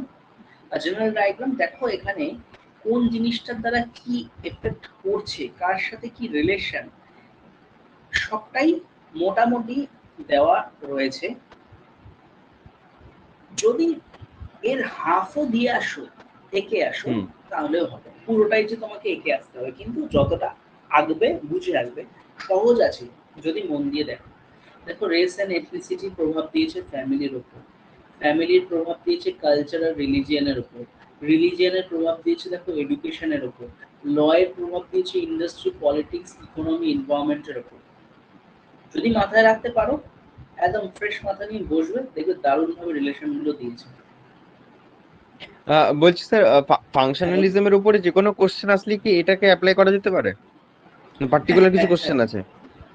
ফাংশনালিজমের উপর particular question বলতে তারা যেটা চায়, আমরা পরবর্তী ক্ষেত্রে আমাদের প্রত্যেকটা কোশ্চেনেই আমরা আমাদের ফাংশনালিজম ঢোকাতে হবে, কনফ্লিক্ট ঢোকাতে হবে। হ্যাঁ, আচ্ছা। প্রত্যেকটা কোশ্চেনে আনসারে, প্রত্যেকটা কোশ্চেনের আনসারে, ঠিক আছে, মানে যতগুলো সম্ভব, মানে তোমাকে ধরো একটা প্রশ্ন দিয়ে বলছে যে এরকমটা হচ্ছে সমাজে, তুমি একটু আলোচনা করো, তোমাকে দিতে হবে ফাংশনাল অ্যাসপেক্ট, ভালো দিকগুলো, তোমাকে দিতে হবে কনফ্লিক্ট অ্যাসপেক্ট, নেগেটিভ দিকগুলো, কনফিউশন। তো ফাংশনালিজমটা ভালো করে আয়ত্ত করে নাও। এই কারণে আমি কোশ্চেন দেখাচ্ছি না, কারণ যে কোনো টপিক থেকে, যে কোনো পেপার থেকে প্রশ্ন দেবে, তোমাকে তার ফাংশনাল আইডিয়াটা দিতে হবে, ফাংশনাল আইডিয়াটা মাথায় রাখতে হবে, অ্যাজ ওয়েল অ্যাজ ওটার কনফ্লিক্ট আইডিয়া। কারণ আমি সাধারণত বলি, আমাদের যে দুটো চোখ, একটা চোখ দিয়ে আমরা পজিটিভ জিনিস দেখবো, একটা চোখ দিয়ে আমরা নেগেটিভ জিনিস দেখবো, তবে না গিয়ে একটা জিনিসের ভালো আর খারাপ বুঝতে পারবো, অ্যানালিসিস করতে পারবো। এটার ক্ষমতা যদি আমরা না আনি, আমরা সোশিওলজি স্টুডেন্ট হয়ে উঠতে পারবো না। তো এই পজিটিভ দিকটা দেয় ফাংশনালিজম। পজিটিভিজম কি বলে? সব বড়িয়া, সব চঙ্গা है, ঠিক আছে। কনফ্লিক্ট দিকটা বলে যা আছে সব ভুল আছে, এইগুলোর থেকে আমাদের আজাদি চাই। কেন বললাম সব চঙ্গা আছি আর কেন বললাম আজাদি চাই, সেই কারণ দুটো আশা করি বুঝতে পারবে, কারণ দুটোই আমাদের রাজনীতির সাথে যুক্ত, ন্যাশনাল রাজনীতির সাথে। মোদি বলেছিলেন সব চঙ্গা হ্যাঁ, আর এদিকে কানাইয়া কুমার যে আমাদের এদের থেকে আজাদি চাই, এই জিনিসগুলো থেকে, ঠিক আছে। তোমার এটা একটা ফাংশনাল, এটা conflict. Analysis. The central idea of functional perspective is that society is a whole unit made up of interrelated parts of the work together. To understand society, we must look at both structure, how the person এটা double হয়ে গেছে। এবার criticism. Okay, the conflict theories. আচ্ছা তুমি কিছু criticism বলো, কি criticism হতে পারে একটু শুনি ফাংশনালিজমের উপরে। হ্যাঁ হ্যাঁ হ্যাঁ, নিজের মনে যা বলে। একটা তো হচ্ছে ওই ডিসফাংশনিং, মানে ঠিক করতে গিয়ে যদি ভুল হয়ে যায়, ডিসফাংশন হয়ে যায়, তাহলে সেটা তো একটা ক্রিটিক্স এর মধ্যেই পড়ছে, যে তাহলে ভালো করতে গিয়ে খারাপ হয়ে গেল সোসাইটির। আর হচ্ছে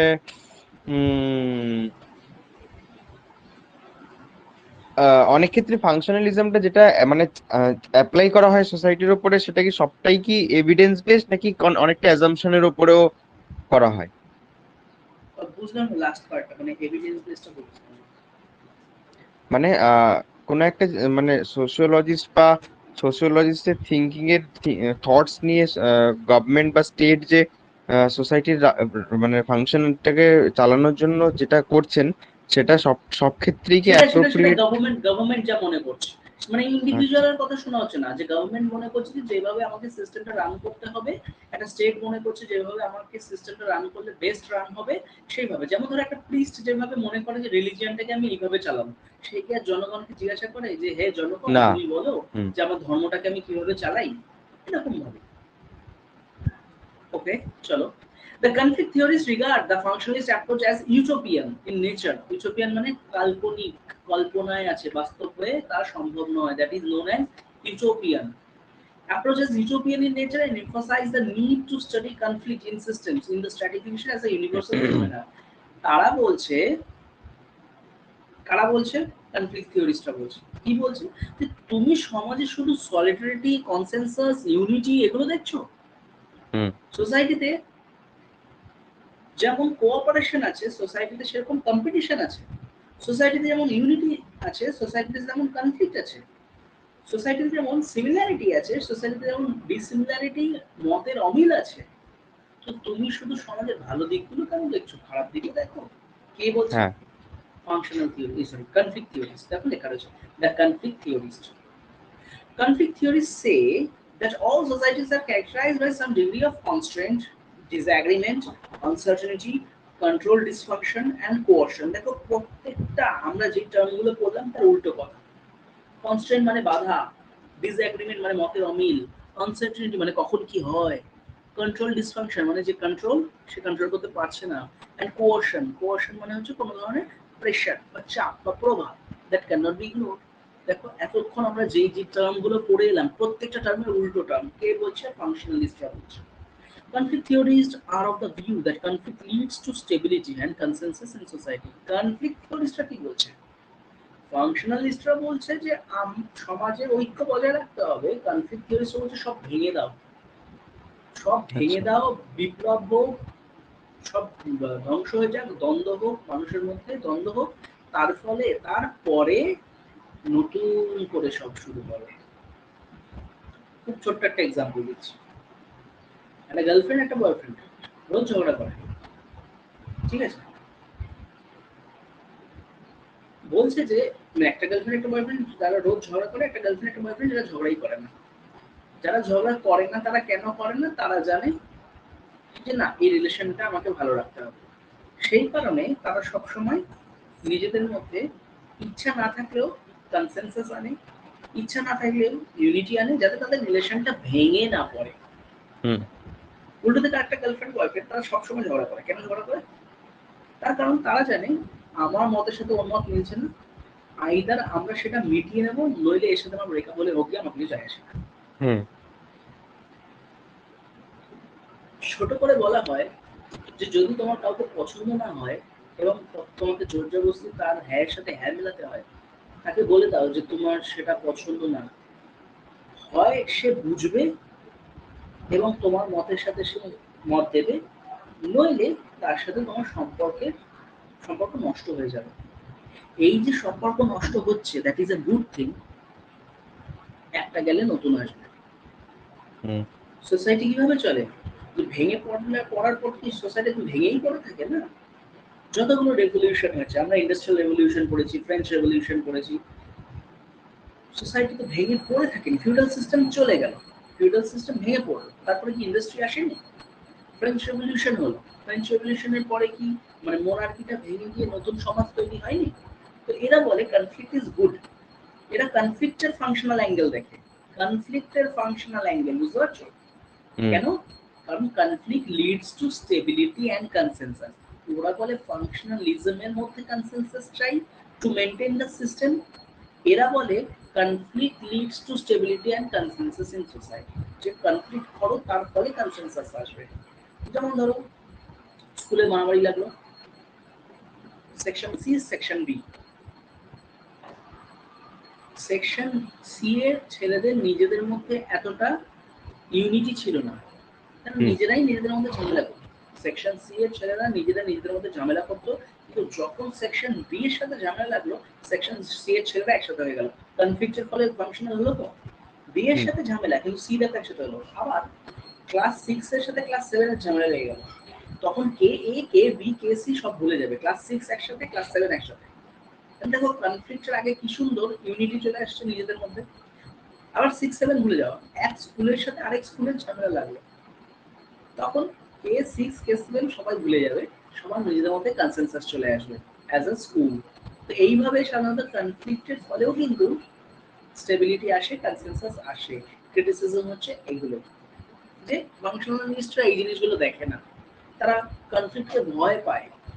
তারা বলে কনফ্লিক্ট হতে দেব না, কনফ্লিক্ট হতে পারে না, সোসাইটিতে র্যাপিড চেঞ্জ আসতে দেব না, র্যাপিড চেঞ্জ আসলে সোসাইটি ভেঙে পড়বে। ফাংশনালিস্টরা বলছে কিন্তু এগুলো র্যাপিড চেঞ্জের তারা বিরোধী। তারা বলে চেঞ্জ আসুক, আস্তে আস্তে আসুক, লিটল চেঞ্জ আসুক, র্যাপিড চেঞ্জ দরকার নেই, যে কোনো পরিবর্তনের তারা বিরোধী, ফাংশনালিস্টরা যে কোনো পরিবর্তনের বিরোধী। উল্টো দিকে কনফ্লিক্টরা বলে নতুন আসুক, ভেঙে পড়ুক, ভেঙে যাক, গুড়িয়ে যাক, ধ্বংস হোক, নতুন আসুক। It becomes important to study also the nature of consensus and equilibrium in a given society, given system with conflict. তার মানে দ্বন্দ্ব দিয়েও আমাদের মতের ঐক্য দেখা উচিত। শুধুমাত্র ফাংশনাল অ্যাঙ্গেল দিয়ে আমাদের সোশ্যাল সলিডারিটি অ্যান্ড কনসেনসাস দেখলে হবে না, ফ্রম কনফ্লিক্ট পার্সপেক্টিভ দিয়েও আমাদের এই ইকুইলিব্রিয়াম আর কনসেনসাস দেখা উচিত। ওকে, চলো এইবার আমাদের একটা আইডিয়া হয়ে গেছে কনফ্লিক্ট সিস্টেম কি এবং কেন তারা ম্যাক্রোর মধ্যে পড়ছে। ম্যাক্রোর মধ্যে পড়ছে তার কারণ তারা সবাই সমাজের বিষয়ে কথা বলছে। সমাজ সমাজ সমাজ সমাজ, সমাজের ঐক্য, সমাজের ধ্বংস, সমাজের সলিডারিটি, সোসাইটির কনসেনসাস, সোসাইটির কোহেশন, সবাই সোসাইটি নিয়ে কথা বলছে। The conflict perspective which originated out of Karl Marx writings on class struggles presents society in a different light than the functionalist and symbolic interactionist perspective. কার কথার মাধ্যমে প্রথম ফুটে এলো? Karl Marx. কার্ল মার্কসের কোন থিওরি? Class conflict. আমরা অবশ্যই Karl Marx পড়বো, ডিটেইলে পড়বো। এখন আমরা অতটা ডিটেইলে যাব না, কারণ কার্ল মার্কসে আমরা অনেকটা ডিটেইলে ওই বিষয়গুলো নিয়ে আলোচনা করব। তিনি কি বলেছিলেন? তিনি বললেন তুমি একটা ইন্ডাস্ট্রিয়াল সোসাইটিতে কাজ করছো অ্যাজ লেবারার। আচ্ছা, মডার্ন সোসাইটিতে দেখেছো? হ্যাঁ দেখা হয়েছে? হ্যাঁ, দেখা হয়ে গেছে। তুমি একটা সোসাইটিতে কাজ করছো যেখানে তুমি কম ওয়েজ পাচ্ছ, যেখানে তোমাকে এলিয়েনেট করে দেওয়া হচ্ছে, যেখানে তুমি নিজে মেশিনে পরিণত হচ্ছ, হ্যাঁ, রিভল্ট। তুমি এক্সপ্লয়েট হচ্ছ, রিভল্ট। কেমন ধরনের রিভল্ট? ব্লাডি রেভলিউশন, রক্তক্ষয়ী আন্দোলন হবে। এই যে উনি প্রথম এই কনফ্লিক্ট থিওরির প্রবন্ধক, উনি বলেছেন যে ভালো দেখতে আছে মানে ভালো, সেটা না, ভালো।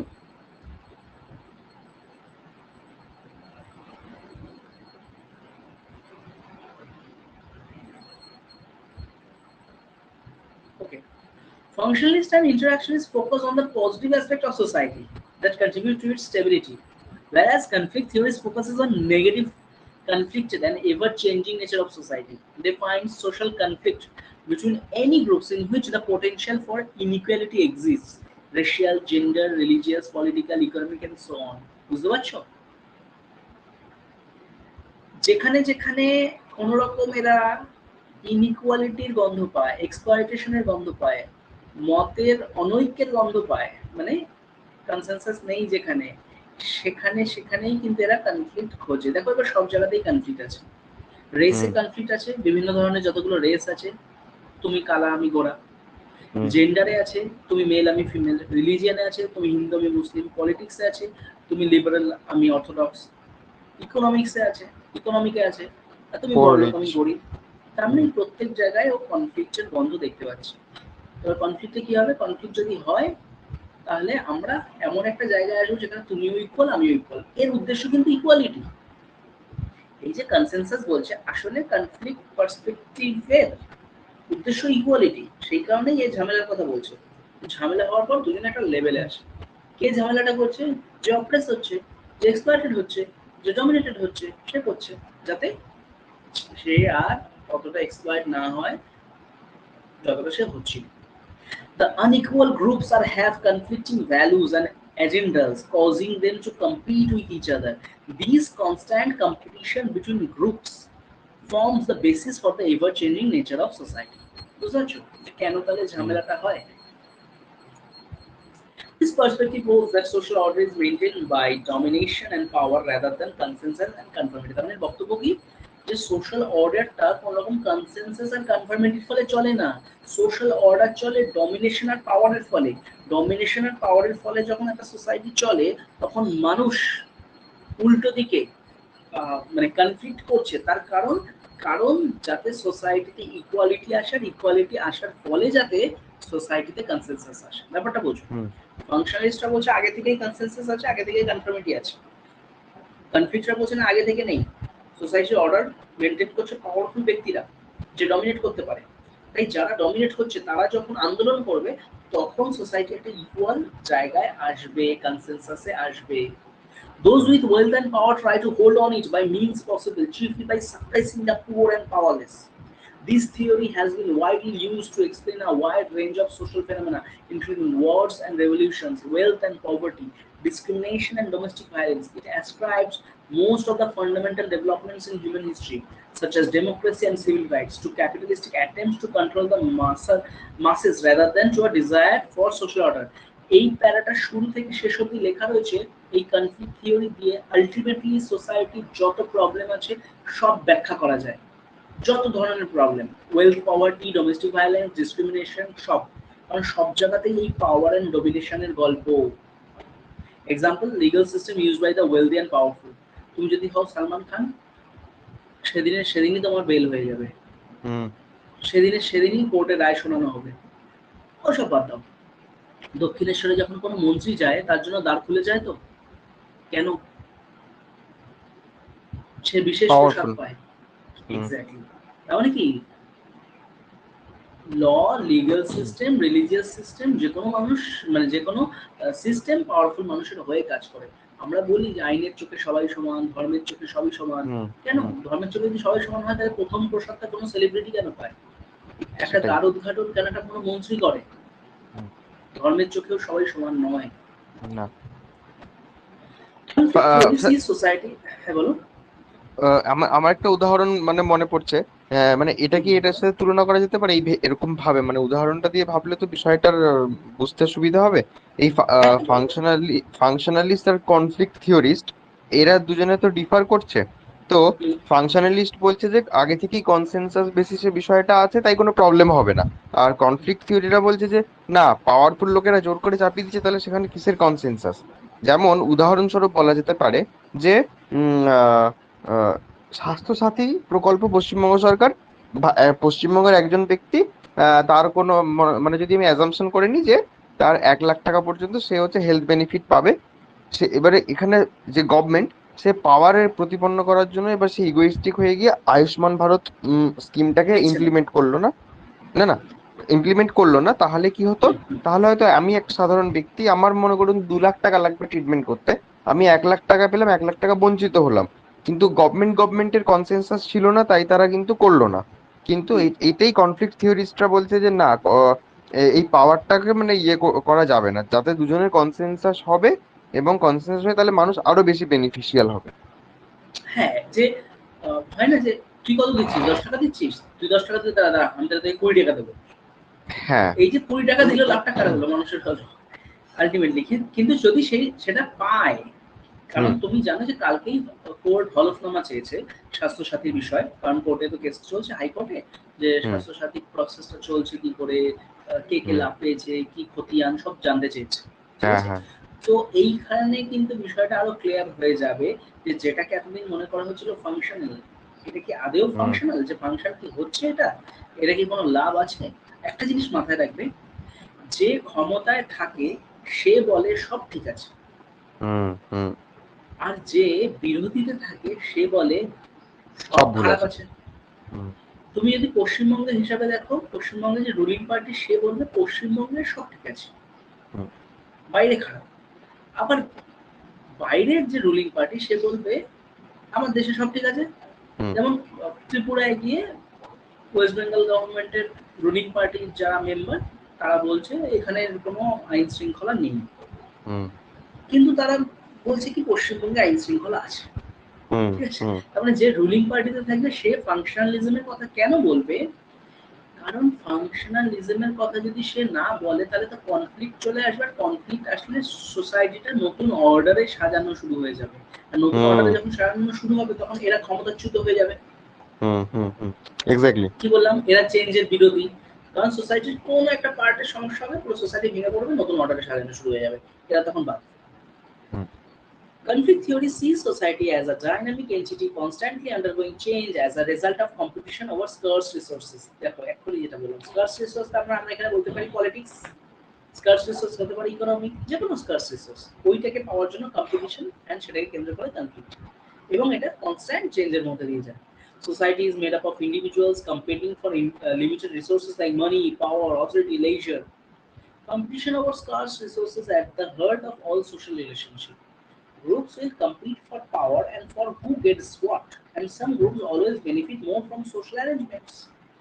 Actually যেই যেই বিষয়গুলো নিয়ে আমরা আলোচনা করছিলাম, এইখানে একটা স্ট্রাকচার রয়েছে বেস আর সুপারস্ট্রাকচার বলে। এইটা আপাতত আমি বোঝাচ্ছি না, কারণ এখানে যে টার্মগুলো রয়েছে সেই টার্মগুলো বোঝার জন্য আমাদের কার্ল মার্কস বুঝতে হবে। এখানে টার্ম আছে means of production, relations of production, base, superstructure. তো আপাতত এইটা মার্ক করে রেখে দিতে পারো যে না, যখন কার্ল মার্কস বুঝবো তারপরে বা সেই সময় আমরা এই জিনিসটা বুঝে নেব, বা সেই সময় আমাকে বোঝাতেই হবে, কারণ এইটা না বোঝালে আমরা কার্ল মার্কসে ঢুকতে পারবো না। বেস আর সুপারস্ট্রাকচারের মধ্যেই পড়ছে। Marxian approach to conflict, the values and interests of different groups conflict with one another. These conflicts are determined by economics and are based on social class. And the struggle between the different values and interests of the bourgeoisie and the proletariat. Who is bourgeoisie? যে ক্ষমতায় আছে, proletariat কে যে exploited হচ্ছে।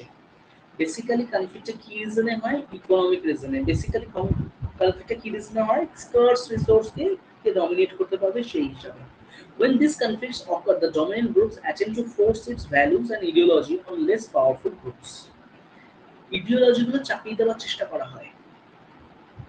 যে powerful সে নিজের ideology অন্যের উপর চাপিয়ে দেয়। তুমি বাংলাদেশের উদাহরণ ধরে রাখো, সেখানে যে পাওয়ারফুল জনগোষ্ঠী রয়েছে, ধর্মীয় জনগোষ্ঠী, সে যারা মাইনরিটি তাদের উপর নিজেদের ক্ষমতা জাহির করার চেষ্টা করছে, চাপিয়ে দেওয়ার চেষ্টা। The result is the domination and exploitation of the masses. মাথায় রেখো, সংখ্যা বেশি কিন্তু যারা ডমিনেট হয় আর যারা ডমিনেট করে তাদের সংখ্যা কিন্তু বরাবর কম থাকে। by the rich and powerful members of the society. কিন্তু যারা পাওয়ারফুল তারা সংখ্যায় কম হলেও এতটাই তাদের গ্রিপ থাকে সোসাইটিতে যে তারা ডমিনেট করে। এত ওজন মানুষকে গ্রিপ, কিসের গ্রিপ? যে কোনো গ্রিপ হতে পারে, political grip, economic grip, authority grip, land resource grip. মানে উদাহরণ হচ্ছে এটাই যে জিও আম্বানি এত পাওয়ারফুল, এবারে একটা সময় মানুষ এত কিনে নিয়েছে, এবারে মানুষের অন্য কোনো সিম নেই, এবারে যখনই নেটওয়ার্ক প্রবলেম হয় ফোন করলে কিভাবে তৈরি হলো? পুরো মনোপলি একটা অ্যাপ্রোচ। হ্যাঁ, এবার আমি ডোমিনেটেড হচ্ছি, আমি চেঞ্জও করতে পারছি না, আমার সব ব্যাংক অ্যাকাউন্টের সাথে আমি ওই নাম্বার অ্যাড করেছি, আমার সব ডিটেলস এর সাথে ইয়ে করা আছে, পুরো সিস্টেমটা আমার সিস্টেমটার সাথে ঠিক আছে, তুমি হ্যাবিটেড। এক্সপার্ট না, তুমি কিছু করতে পারছো না। হ্যাঁ, কোনো কিছু করার নেই, কারণ বিএসএনএল উঠে গেছে। ঠিক আছে, কারণ বিএসএনএল সংখ্যায় পারেনি, কারণ বিএসএনএল কে রিসোর্স দেওয়ার মতো কেউ ছিল না যে বিএসএনএল এত কম দামে এইভাবে মানুষকে। চায়ের ব্যবসা জানো কিভাবে এসেছিল? চা, কফি, যে কোনো মাদকজাত দ্রব্য প্রথমে না সেটা কম পয়সায় বা বিনা পয়সায় মানুষকে খাওয়ানো হয়। মানুষের যখন নেশা লেগে যায় তখন বলা হয় এত দাম, চলো এবার টাকা দিয়ে কেন। একদম এক বিষয়। এক্স্যাক্টলি এখানে তাই কেউ প্রোটেস্ট করলো না, মানে এখন দাম বেড়ে গেছে রিচার্জ প্ল্যানের। আগে কারণ বলতে পারবে না, এক বছর তো ফ্রিতে তাদের সার্ভিস দেওয়া হয়েছে, ডোমিনেট করে রেখে দিয়েছে অলরেডি। হ্যাঁ, এই পুরো সিস্টেমটাই এইভাবে চলে। এই কারণে সংখ্যায় কম হওয়া সত্ত্বেও কিন্তু কেউ ডমিনেট করতে পারে না। The haves and the have nots. Have কারা বুঝতেই পারছো। দেখো পিরামিডটা দারুণ লিখেছে, পিরামিড অফ ক্যাপিটালিস্ট সিস্টেম। একদম উপরে ক্যাপিটালিস্ট আর একদম নিচে দেখো মানুষ, যারা মানে সবাইকে ফিট করছে। আমরা কিন্তু এই সেম পিরামিড ফিউডাল সিস্টেমে দেখেছিলাম, যে যারা হচ্ছে ল্যান্ডলর্ড ছিল, ল্যান্ডলর্ড, প্রিস্ট, এলিট, সবাই তাদের দ্বারা লাভবান হচ্ছিল। যারা সার্ভস, যারা পিজেন্ট, তারা চাষ করছে, তাদের উপর বসে সবাই খাচ্ছে। ওকে, এটা জাস্ট একটা ছবি, মার্কসে এগুলো আমরা সব ডিটেইলে পড়তে হবে, ঠিক আছে? ঠিক আছে। The neo-conflict approach, social conflict can be viewed as a necessary and even functional social process. এইখানে দেখো একটা কি জিনিস বলছে, নিও কেন? যেখানে সোশ্যাল কনফ্লিক্টটাকে নেসেসারি হিসাবে দেখছে, যেখানে সোশ্যাল কনফ্লিক্ট তার ফাংশনাল অ্যাঙ্গেল দেখছে। তার মানে আমরা বুঝতেই পারছি যে আগেরটায় মানে নর্মাল যে কনফ্লিক্ট অ্যাপ্রোচ, সেখানে ফাংশনাল কনফ্লিক্ট সিস্টেমটাকে, কনফ্লিক্ট অ্যাপ্রোচটাকে নেসেসারি হিসাবে ধরা হতো না। সেখানে কনফ্লিক্ট অ্যাপ্রোচটাকে ফাংশনাল হিসাবে দেখা হতো না, নিয়ত দেখা হচ্ছে। This perspective, conflict necessity is negotiation and compromise, hence it can produce order of the social structure. Neo-conflict theories view that class competition in industrialized countries is not so much a struggle over the means of production as Marx argued, but rather a result of the unequal distribution of authority. For example, the differing power and prestige of college professors and students sometimes leads to tensions and conflict between the two groups that has nothing to do with the ownership of property or the means of production. What is that? That is the criticism of Karl Marx. Hmm. Karl Marx talk. Karl Marx always talked about economic economies manipulation.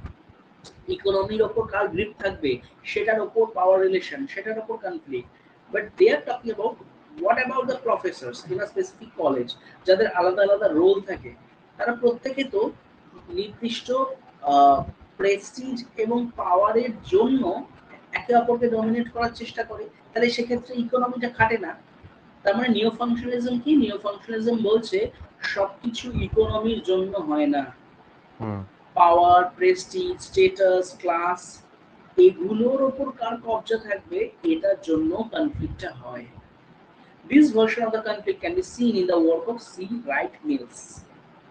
Neo-conflict approach, the power elite, এখানে তিনি তিন ধরনের power elite এর কথা বলেছিলেন basically. A good example of this approach can be seen in the work of C. Wright Mills, the power elite. He used this perspective to analyze the distribution of power and authority in the United States.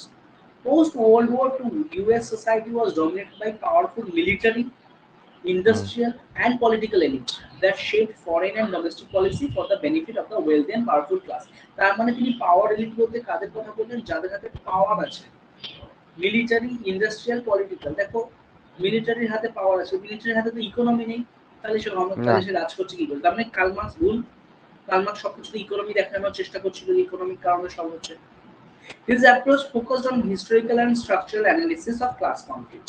তার মানে class কনফ্লিক্টের structural as well as historical যে analysis সেটা C Wright Mills দেখিয়েছিলেন criticism কি criticism পেতে পারি আমরা একই ধরনের ক্রিটিসিজম পাবো যদি ফাংশনালিজম সবসময় বলে কনসেনসাস সলিডারিটি ইউনিটি তাহলে এরা সবসময় বলে কম্পিটিশন কনফ্লিক্ট এটা হতে পারে না একটা সমাজে শুধুমাত্র দ্বন্দ্বই আছে তার মধ্যে ঐক্য নেই কনসেনসাস নেই মানুষের মধ্যে ইতিবাচক মনোভাব নেই এটা হতে পারে না conflict theory sees social life as competition and focus on the distribution of resources power and inequality emphasis is on the significance of power struggles happens at the same time so does harmony and balance যদি সবার মধ্যে পাওয়ার struggle থাকে তাহলে সবার মধ্যে হারমোনিও থাকে ব্যালেন্সও থাকে তুমি শুধু পাওয়ার স্ট্রাগলের জন্যই কনফ্লিক্ট সিস্টেম হচ্ছে কনফ্লিক্ট চলতে থাকবে এগুলো বলতে পারো না It has been criticized for its inability to explain social stability and change.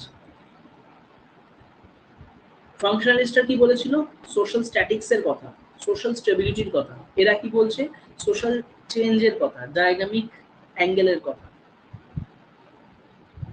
ফাংশনালিজমের যদি আমি ক্রিটিসিজম করি যে always you are talking about social staticness then what about social dynamism তাহলে আমি কনফ্লিক্ট থিওরির ক্রিটিসিজম করবো এটা বলে যে you are always talking about dynamism what about social stability so hmm এদের এক্সপ্লেন করার ক্ষমতাই নেই যে স্টেবিলিটি অ্যান্ড চেঞ্জ এই বিষয়টা কিভাবে থাকে কারণ তারা জানেন না যে স্টেবিলিটি বলে কিছু থাকতে পারে কিন্তু আছে স্টেবিলিটি আমাদের কালচার স্টেবল আমাদের রিলিজিয়ন স্টেবল একটা পার্ট স্টেবল থাকে বাদ বাকি পার্টগুলো চেঞ্জ হতে থাকে this theory becomes synonymous with the ideas that the powerful always oppress the weak অর্থাৎ এই থিওরিটা যেন এটাই বলে যে যে ক্ষমতাবান সে সবসময় অন্যের উপর রাজত্ব করবে এইটা কোনো একটা থিওরি হতে পারলো না Doesn't competition breed excellence? This is the question asked. তুমি যদি বলো যে কম্পিটিশন বাজে জিনিস কনফ্লিক্ট কনফ্লিক্ট হোক যার ফলে সব ভালো হোক ইকুয়ালিটি আসুক কম্পিটিশনের ফলে তো এক্সেলেন্সও বাড়ে কোন একটা মানুষ কম্পিটিশনে যায় যখন সে জানে যে তার এক্সেলেন্স বেশি আছে তখন সে কম্পিটিশনে যায় তো তুমি যদি বলো যে না কম্পিটিশন হোক ইকুয়ালিটির জন্য তার মানে এটা তুমি ভুল বলছো লাস্ট পয়েন্টটা বোঝা গেল হুম হুম হুম ওকে তাহলে এই ইকুয়ালিটি ছিল থাকবে না তো ওখানে ইকুয়ালিটি তো থাকবে না না তবেই না কেউ না কেউ কম্পিটিশন থেকে বাদ মানে পড়বে এবং কেউ বিষয়টা থাকবে হচ্ছে এক্স্যাক্টলি যে তুমি যদি বলো একটা কম্পিটিশনে যে না সবাই আমরা সমান আর সবাই সমান হবে কি করে কনফ্লিক্ট বলছে না যে সবাইকে সমান হওয়ার জন্য কনফ্লিক্টে যেতে হবে হুম কম্পিটিশন তো হয় এক্সেলেন্স মাপার জন্য তো সেক্ষেত্রে তুমি এটা বলতে পারো না যে কম্পিটিশন আমি বন্ধ করে দেবো কেন যে না ইকুয়ালিটি যাতে আসে ওকে হুম হুম ওকে বলো, কোনো সমস্যা, প্রশ্ন, বক্তব্য? না, আমি আজকে আবার এই ক্লাসটা পুরোটা দেখবো। তুমি আবার তুমি তুমি কালকের ক্লাসটা দেখবে, তুমি আজকের ক্লাসটা দেখবে, ঠিক হুম আছে? কারণ হুম পজিটিভিজম বোঝা, সায়েন্স কি, সায়েন্সের ক্যারেক্টারিস্টিক্স কি, পজিটিভিজম কি, এই পার্টগুলো তোমার পক্ষে বোঝা খুব ইম্পর্টেন্ট, হুম হুম ঠিক আছে? ওকে স্যার, চলো ওকে। আজকের জন্য এতটা। আহ, এই পুরো পার্টটাই আমি কোনো কোশ্চেন দেখাচ্ছি না, আশা করি তোমার খুব একটা অসুবিধা হবে না, যদি অসুবিধা হয় জানি। হুম। আর চলো, কালকে বলো। কালকে কখন? কালকে 10টা ধরে রাখো, যদি না কোনো রকম কোনো সমস্যা হয়। ঠিক আছে ঠিক স্যার, আছে, ঠিক আছে। আর তাহলে ওই পরীক্ষা যেটা দিলাম ওটার বিষয়ে কালকে বলবেন নাকি? আমি আমি তোমাকে ভিডিও ফিডব্যাক দিয়ে দিচ্ছি, ঠিক আছে স্যার, হুম। ঠিক আছে। ভিডিও ফিডব্যাক দিয়ে দিচ্ছি, ঠিক আছে? ওকে চলো, স্যার, টাটা। হুম, টাটা।